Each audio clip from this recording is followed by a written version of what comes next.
दोस्तों, मैं डॉक्टर सागर, फिल्म गीतकार। मैं बलिया का रहने वाला हूँ, बलिया के ककरी गांव का। और इस समय फिल्मों में गाने लिख रहा हूँ मैं। और अभी आपने सुना बम्बई में काबा, तो बम्बई में काबा के हवाले से ही आप सबके सामने जी आज बलिया पाए हुए हैं।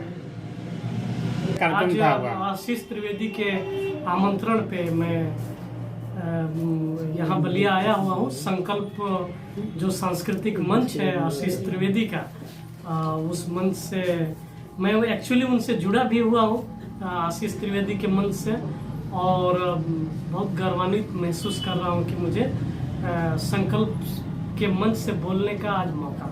जैसा आपका नाम है डॉक्टर सागर, जैसे सागर में बहुत गहराई होती है जिसका अंदाज़ा कोई नहीं लगा सकता है, वैसे ही अपने शब्दों से आप इतनी गहराई तक लेके जाते हैं जहाँ तक लोग सोच नहीं पाते हैं। आपने इसी क्षण को बरकरार रखते हुए आपने एक गाना लिखा, गीत लिखा बम्बई में काबा। उसकी 2 लाइन हम थोड़ा सा सुनना चाहेंगे, दर्शक आपसे सुनना चाहेंगे। हाँ, ना तो बम्बई में काबा, ये हमारा काबा 2 बीघा में घर बा, लेकिन सुतल बानी टेम्पू में, जिंदगी अझुराइल बाटे नून तेला शैम्पू में।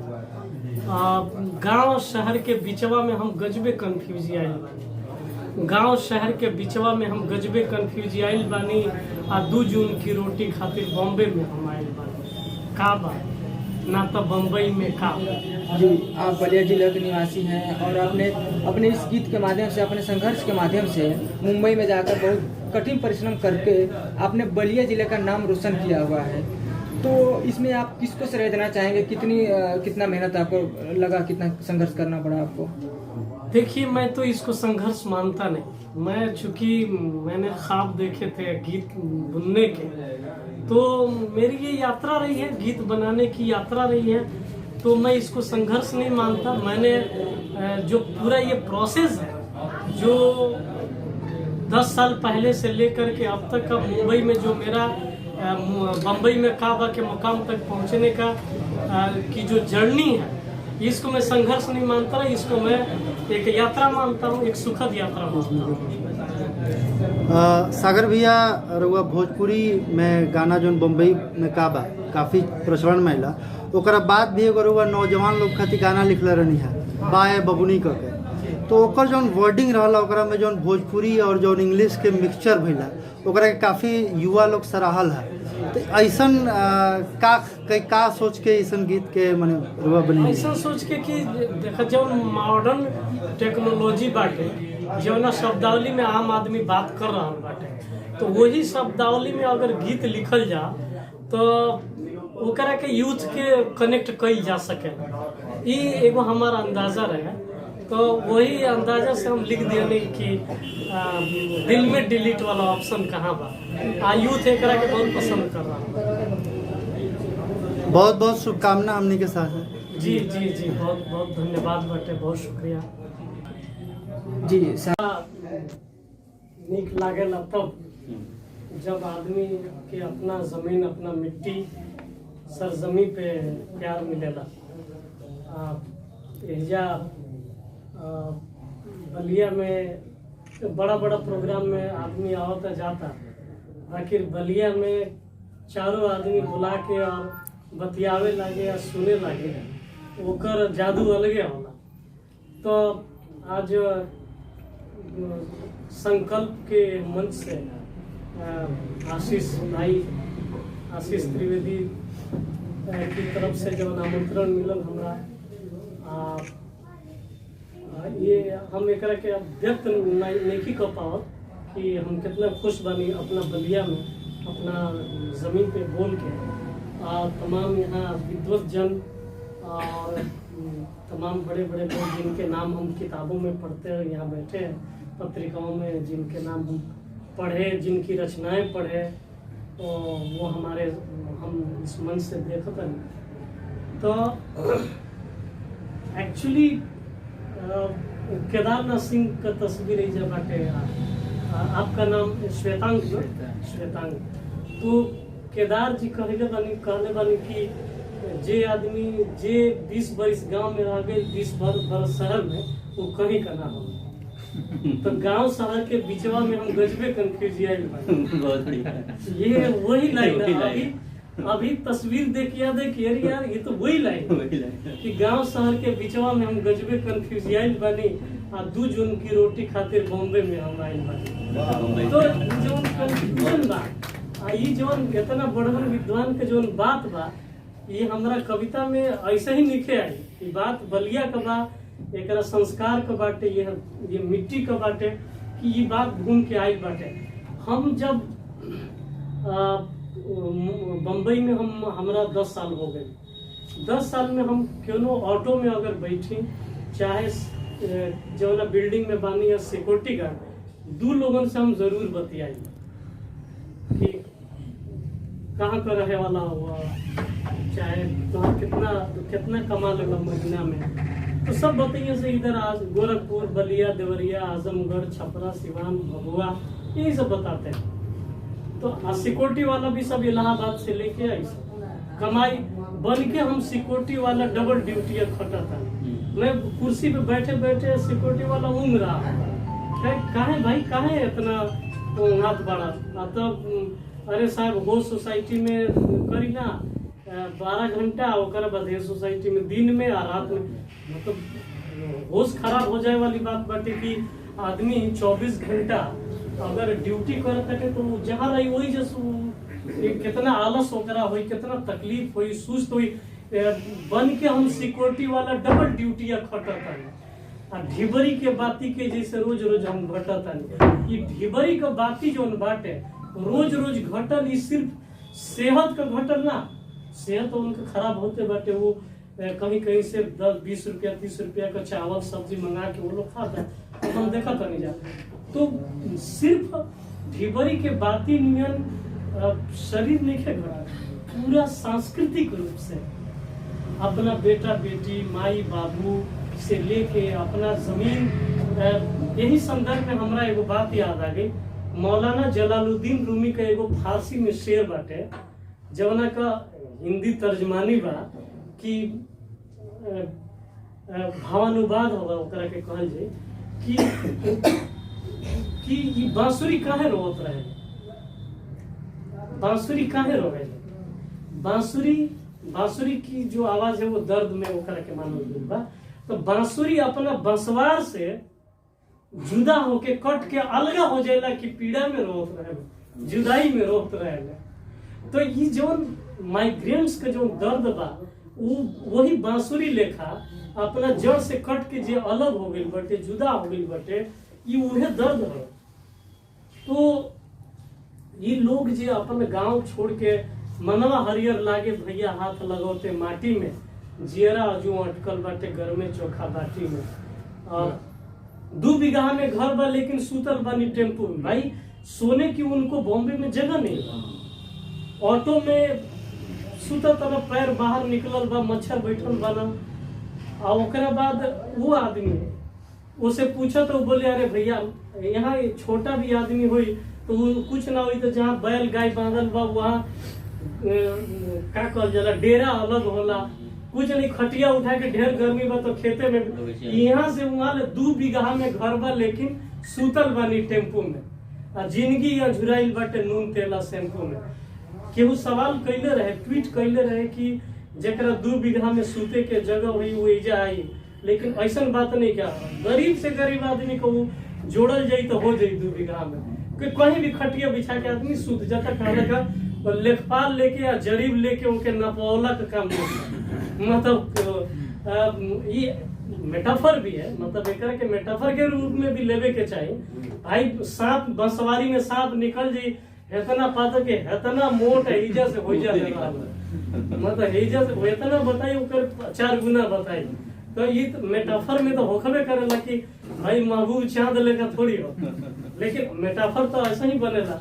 तो जितना विसंगति बाटे समाज का, शहर में चूंकि जे 20 वर्ष गांव में आ गए 20 वर्ष शहर में, हमारे एकदम डिट्टो हुए भाई बाटे। हम 20 वर्ष गांव में 20 वर्ष शहर में, तो हम देखा था नहीं एकदम कि आदमी कोनो चीज ऐसा देखी तो ओके तुरंत हो जाके स्ट्राइक करेगा। गांव को वो चीज याद करी, सिंघाड़ा बेचा देगी तो वो केकरा गढ़ही में से राती के चोरावे गई सिंघाड़ा, वो इमेजिन में आवेला कि रात में कैसे तार फंसा के सिंघाड़ा पोखरा से निकालत रहे आदमी।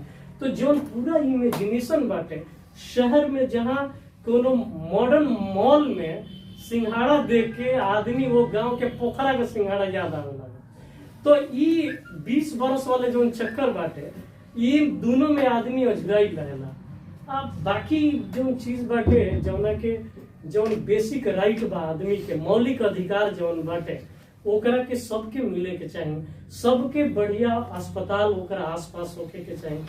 काहे भाई हम कोकिला बेन के आसे पास रहेला, ताकि कुछ होई तो सीधे बड़का हॉस्पिटल में जाए, आदमी दाएं बाएं ना जाए, वो कम से कम खतरा रहे। ये फैसिलिटी भारत के हर नागरिक का अधिकार बाटे। भारत का भाई ये तो विश्व नागरिक का अधिकार है कि उसको ओकरा के बेसिक चीज मुहैया होके के चाहिए, ओकरा के ढंग से खाना मिले, दवाई मिले, और ओकरा के सुरक्षा मिले, ये मिले के चाहिए। तो जीवन अब ये बतिया कहाँ से आई, अब ककरी गांव में जौन आदमी जियल, और ओकरा अलावा जौन BHU और JNU और बलिया में जौन तीनों जगह के जौन पढ़ाई भइल बाटे, तो ये पढ़ाई में आदमी अब यह समाज में देखा कितना ऊंच नीच के भेद आवे, यह समाज में देखा कितना ऊंच नीच के भेद आवे, और उनका खातिर संविधान में ना कोनो अनुच्छेद आवे। हम तो भूइया लेकिन तोहर बहुते ऊंच सिंहासन बा, हम तो भूइया लेकिन तोहर बहुते ऊंच सिंहासन बा, आ सब जाने ला केकरा चलते ना घरवा मेरा संग, सबके पता बाटे कि केकरा चलते। लेकिन सब सर ने एक बात कही, सर का नाम में राजीव बोल दीजिए, चलेगा। राजीव सर ने एक बात कही कि पता नहीं मतलब कि अगला जन्म में आदमी का हो, ये बुझात नहीं खे कि आदमी बोल नहीं खे पावत, जवना तरह से आदमी जियत अटे, तो वही के लानत बाटे। तो ई सच्चाई बाटे कि हम सबका ई मौलिक अधिकार बाटे कि हमरा के हर चीज मिले। हम 20 बरस पहले जब गांव छोड़ के गई रहने, हमके उहे गांव याद बा। हम अभी गांव आयल बनी तो गांव बदल चुका, अब वो गांव रह निकल गई कि आप मिले जइब तो जब केहू परदेश से आवे, गाड़ी से उतरे, भाप सूटकेस लेके अटैची लेके आवे, तो हमने करे चाचा आ गए, फलाने भैया आ गए, दौड़ के जाते थे। अभी लड़के खड़े रहते हैं अपना मोबाइल में, वो देख रहे हैं कि आप आ गए हैं, चलो मैं तो थोड़ा सा मेरे गाने सुन लिए हैं तो मेरे लिए थोड़ी मोहब्बत दिखा। लेकिन मैं देख रहा हूँ कि एकदम पूरा माहौल बदल गई बाटे, वो चीज रह नहीं। कृष्ण का वो कहानी रहे कि वो पढ़े ले, हम बदलम नहीं की, पता नहीं क्यों पढ़ले बा कि ना। बहुत बढ़िया पाती पत्रिका में गुरुजी का पता नहीं आज मने निके हो, अशोक द्विवेदी हमारे गुरुजी हैं यहाँ, उनकी पत्रिका पाती में ये छपल रहे यही चीज के कैसे बदलाव भइल बाटे गांव में। हालांकि वो 20 बरस पहले करा है, लेकिन वो आगाज रहे, वो समझ में आवत रहे। जगह महिला आंचल में आहिर टोली के तब गोबर टोली ना, धीरे धीरे आगाज भइल रहे। वैसा ही हम कृष्ण की कहानी में देखले रहनी कि कैसे बदलाव होता है। खास तौर से आशीष भाई, आप तू चाहत हो कि पता चले कि रैप कैसे बनल, चाहे और भी लोग बाटे। हम तो गाना बहुत लिख देनी, कम से कम 1 दर्जन फिल्म हमार रिलीज बाड़ी सा। आप भारत पाकिस्तान मिला के जितना बड़का सिंगर लोग होई सब हमार लिखल गीत गा चुकल बाटे। तो वो में कोनो दिक्कत नहीं है कि सब हिंदी या भोजपुरी सब में काम करें। जब हम मुंबई गई, हमार शुरुआत भइल भोजपुरी फिल्म से। गौवा के पूरब में फूटल किरनिया, होला सुहावन बिहान दे, मोरे गौवा के जागल किसान दे। तो हमार शुरुआत भोजपुरी से भइल।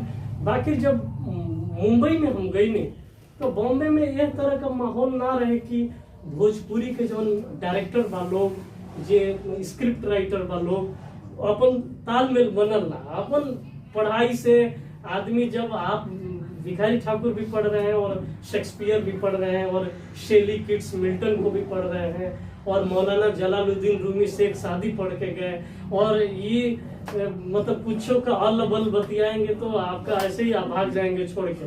तो हम शुरुआत में जब गई नहीं तो लागल कि भोजपुरी में कुछ बढ़िया बदलल जा सकेला।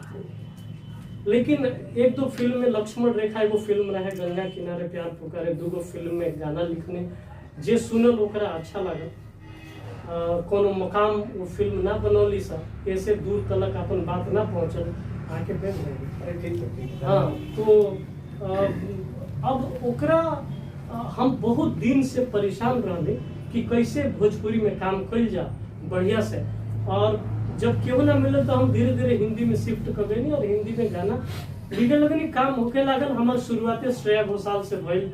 हम गई तो हमारा 2011 के एंड में गई, 2012 में पहला ब्रेक श्रेया घोषाल के साथ।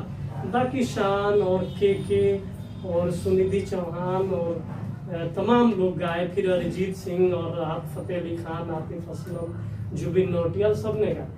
तो खास तौर से जब ये रैप सॉन्ग का जो जन्म भइल बाटे, अनुभव सिन्हा के, अगर आप सब लोग चूंकि कला से सब जुड़ल बानी यहाँ पे, साहित्य और कला, तो सबके पता हुई कि अनुभव सिन्हा का म्यार का हुए थप्पड़ फिल्म बा, आर्टिकल 15 के तमाम इंटरनेशनल पहचान मिलल हवे। थप्पड़ के फेमिनिज्म पे, मतलब एजा औरत के एक थप्पड़ मार के आदमी ऐसे ही ओकरा के गिनती में ना रखी, बाकी वो थप्पड़ फिल्म बतौले में कि मतलब कि एगो थप्पड़ कितना भारी पड़ सकेला। लास्ट में एक्टर बोलता है कि अब हम मतलब हम फिर से आप तुम्हें जीतेंगे, अपने प्यार से जीतेंगे, अब ऐसे नहीं, अब कोर्ट कचहरी से नहीं जीत सकते हैं, हारना पड़ता है पुरुष को। तो अनुभव सिन्हा बहुत संजीदा डायरेक्टर राइटर है। तो वो चूंकि बनारस के वहाँ के रहे वाला है, ब्रिंगिंग ऑफ बनारस में भइल बाटे। तो रिया चक्रवर्ती के जो भोजपुरी गीतन के माध्यम से गाली दियात रहे, पाकिस्तान के, चाइना के, तो ये सब देखला के बाद वहाँ के ट्वीट कैले रहने कि पूरा राम जी जोधपुर से है, राजस्थान से, सोच रहे होंगे आधी समझ में आ रही होगी, आधी बात नहीं। तो वहाँ के ट्वीट कैले रहने कि अगर केहू भोजपुरी में बढ़िया लिखे वाला हमरा भेटाई तो हम ओकरा के, तो हम भोजपुरी में भी काम कर सकेला। तो उनमें कुछ लोग, हम ट्विटर पर तब एक्टिव ना रहे, लेकिन जेनू के कुछ लोग वजह हमार नाम मेंशन कैले रहे, ताकि हजारों कमेंट्स में वहाँ के ना देख पाने। विमल चंद्र पांडे कहानीकार, डायरेक्टर, कवि है, तो वो कहीं से नंबर दिया ना अनुभव सिन्हा के कि डॉक्टर सागर से एक बार बतियावल जा सकेला ये सिलसिला में। तो हमारा मैसेज, हम के नंबर मिलल, हम मैसेज कैनी कि हम डॉक्टर सागर और ऐसा बात बा। तो वहाँ के कहनी कि हम 7 बजे फोन करब, तो ठीक रही का? हम कहे कि जी। हम 7 बजे बैठ के मोबाइल सामने रख के इंतजार करते रहे। अनुभव सिन्हा जो शाहरुख खान के लेके बनौले बा, बड़े बड़े हीरो हीरोइन के, तो हम बहुत उत्सुक रहने। फोन आई।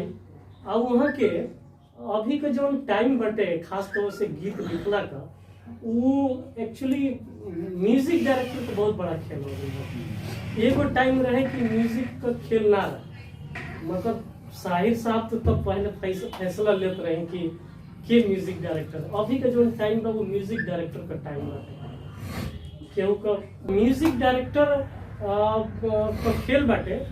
तो आजकल ट्रैक पे ज्यादा लिखा, पहले भी लिखात रहे, मतलब शैलेंद्र शंकर जय किशन के संगे लिखले हैं वहाँ के ट्रैक पे। मजरू सुल्तानपुरी तो अपने को बाप ही बोलते हैं कि मैंने ही शुरू किया। और कैफी आजमी कहते हैं कि ये फिल्म वाले जो है पहले कब्र खोद देते हैं, उसके बाद बोलते हैं कि इसी के नाप की लाश लेके आओ इसमें दफन करने के लिए। तो जो खास तौर से जो शायर लोग हैं, वो लोगों के बहुत असुविधा भइल, जे बैठ के ख्यालों में उड़े चांद से होके सड़क जाती है, जाके उसके आगे अपना मकान होगा। तो वहां तो मीटर है भाई, दारा दारा दारा दारा दारा दारा दारा दारा।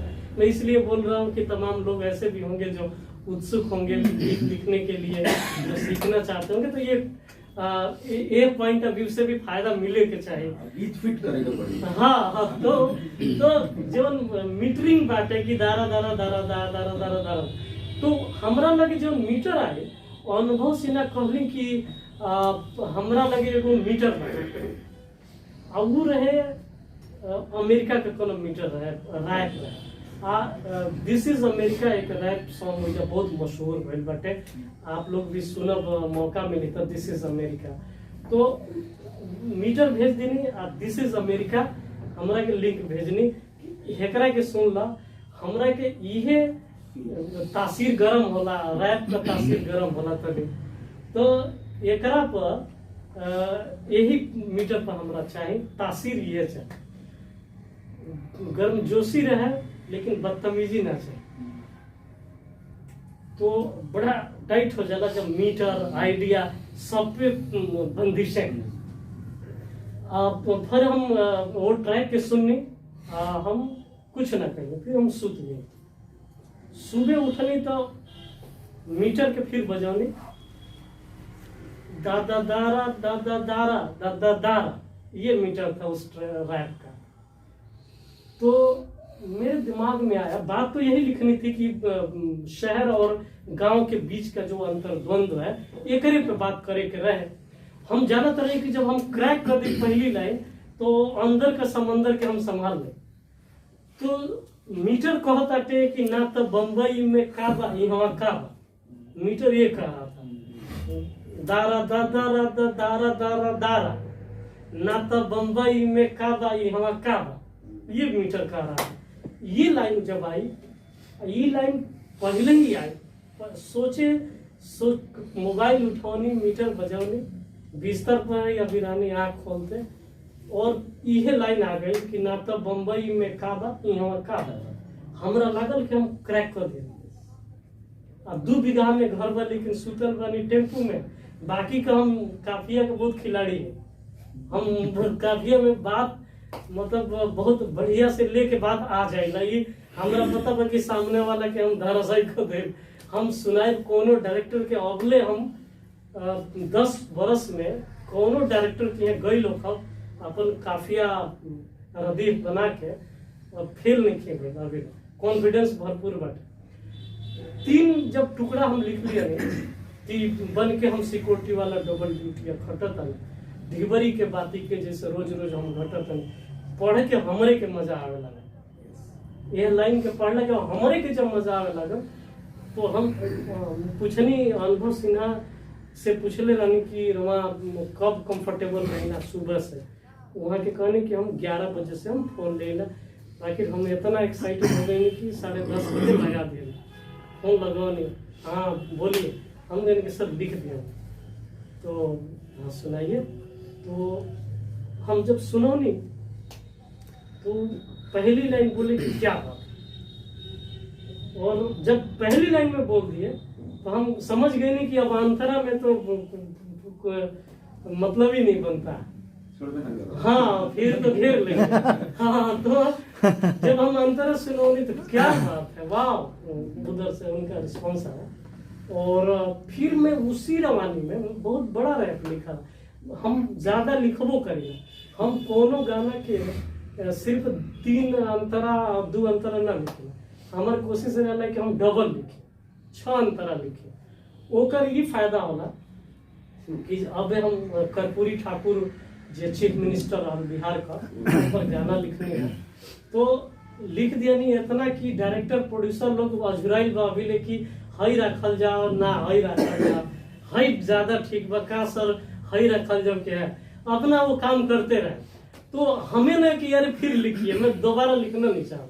फिर वो जोन में हम जाए ना चाहिए, जोन में जाए में बहुत डर लगेगा। फिर से वही टेम्परामेंट में घुसे में टाइम लगा। अभी प्यार का गीत लिखा था कि रोग जाने कैसा ये अनोखा दे गया, अब मुझ में रह के दिल ये धोखा दे गया। तो आप रोमांस में हैं और अभी अचानक आपको गुस्से का लिखना है, अभी आपको दर्द का लिखना है, तो अलग अलग टेम्परामेंट होला, मन का जो दशा होला, हालत होला। तो उनमें जाए में हमरा डर लागेला। मतलब निर्मल वर्मा लिखले बनी ना कि उनसे पूछल गई कि कहानी क्या, तो निर्मल वर्मा लिखले बनी कि मतलब कटीली झाड़ी में फसल बुलबुल के निकाले में हाथ लहूलुहान हो जाए, वही कहानी है।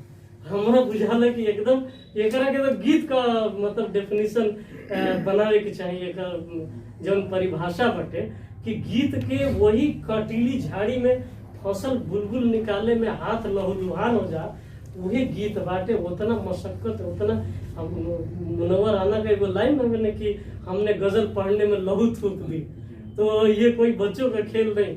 तो काहे कि कुल काफिया और अदीब के खाली थोड़ी खेल है, वो बात कितना इंटेंसिटी से, कितना जज्बा के साथ और कितना गंभीरता के साथ वो बात काफिया में आवत है, ये सबसे बड़ चैलेंज बाटे। तो ये जब पूरा हम लिख देनी, बहुत बड़ा लिख देनी, 3-4 पेज में लिख देनी, ताकि एकदम एको लाइन मीटर इधर उधर ना होने के चाहिए। 2 दिन बाद अनुभव सिन्हा सर का फोन आयल कि इसे मनोज करेगा। तो हम सोचने की मनोज तिवारी, तो हम कहे कि फिर उधर ही भोजपुरी में मामला चला गया। हाँ, हम तो चाहते रहे कि मतलब अब अनुभव सिन्हा है तो क्यों बड़ा इंडस्ट्री का आदमी है, तो मनोज करेगा। तो हम लोगों की ठीक है सर। तो फिर जब मनोज वाजपेयी की पोइट्री गई, तो मनोज वाजपेयी, आप लोग अगर इंटरव्यू सुन लो देखा कि वहाँ के का कहत नहीं पोइट्री के बारे में। नीलेश मिश्रा की संगे एगो इंटरव्यू बाटे मनोज वाजपेयी का, 1 घंटा खाली हमारी पोइट्री पर बात भइल बाटे। नीलेश मिश्रा का चूंकि लोग रिकॉर्ड कर रहे हैं, बट उनका आया, मेरे पास मैसेज आया और बहुत सारी बातें हुई, हम लोग जुड़ गए हैं उसके बाद। तो मनोज वाजपेयी की कहानी कि एक बार सागर से रिसाइट करवा के मंगवा लिया जा कि कौना अंदाज में वो लिखले बना।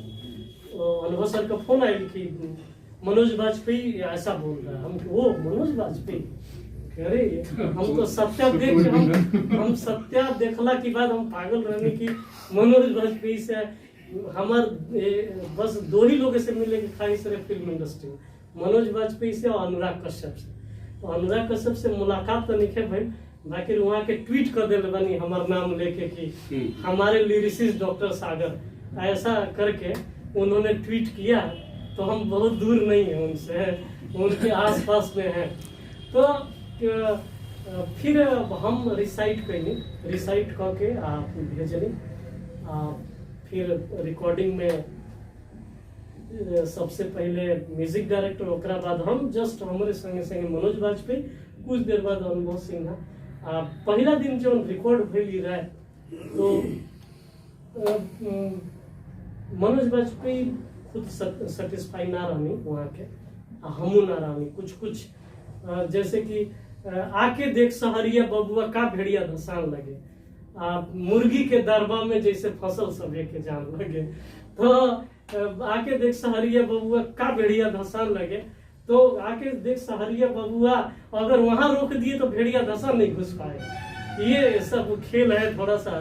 तो जो बल आघात जो होता है वो कहाँ पे देना है वो थोड़ा सा। तो ऐसा जगह पे तनी ऐसा रहे। तो फिर दूसरा दिन ये रैप रिकॉर्ड भाई पूरी तरह से, पूरी तैयारी के साथ रिकॉर्ड भाई रियाज के संगे। और फिर गाना जब तैयार हो गए तो बहुत सारे लाइन काहो पाठा खैबा, ये सब कुछ हमारा हम क्या है कि मिलेला हमारा गाँव में, यहाँ सब काम चलत बा खाली भजिया पावे में, दूध दही या माठा मिश्री मिलेला हमारा गाँव में। और गाँव में यहाँ खाली काम चला था खाली भजिया पावे में। ऐसा इतना लंबा है कि हमारे ना याद होगा, कई बार सुन के याद करे की कोशिश करी ना भाई। तो यह पूरा यात्रा बाटे रैप बनला का। ओकरा बाद कई गो मतलब एगो संस्कृति पर एगो हम लिखले बानी। बाकी वहाँ के रहे कि यूथ खातिर, नया लइकन खातिर, लइका लइकिन खातिर जौन प्यार करत हमेशा, तो उन्हों पर कुछ होके के चाहे। तो हम एक लाइन सुनौनी कि दिल में डिलीट वाला ऑप्शन कहाँ है। तो गाड़ी क्या बात कर रहे हो, जरा भीड़ से सुनाओ। तो भीड़ की तो कहे कि और क्या। तो हम बोले कि कुछ मीटर नहीं मिल रहा था, तो मैं उसी समय फोन पे ही था, तो बना दिया कि प्यार के कदर नहीं जानत जहाँ बा, दिल में डिलीट वाला ऑप्शन कहाँ बा। कह कि अरे ये मुझे चाहिए। तो फिर ऊपर लिख देने की हमरा हमरा लिए तनी कष्ट कर तू, दिलवा में कहीं एडजस्ट कर तू। का पैबू हमके तू ऐसे भुलाई के, हमसे प्रीतिया का अर्थिंग छोड़ाई के। हम कहले बानी कि हम काफिया में के छोड़ला, तो का पैबू ऐसे तो बार बार हमके मत कहिए, हजम नहीं होगा कुछ लोगों को। हम कब कब अपने के काफिया का हम कब कब अपने के काफिया का माफिया भी कहेगा। ऐसे माफियाओं की जरूरत है। तो का पैबू, हाँ का पैबू ऐसे तो हमके भुलाई के, हमसे प्रीतिया का अर्थिंग छोड़ाई के। प्यार के कदर नहीं जानत जहाँ बा, दिल में डिलीट वाला ऑप्शन कहाँ बा। रतिया के तू ऑनलाइन आई तू, जियरा के नेटवर्क तू धरई तू, तोहर चौकट पर जरत बा वो दियवा बुताई के। कजरा के सियाही से तू न्योता पेठाई के, आ तोहर चौकट पर जरत बा वो दियवा बुताई के। कहाँ जालू जिंदगिया धुआं धुआं बा, कि दिल में डिलीट वाला ऑप्शन कहाँ बा।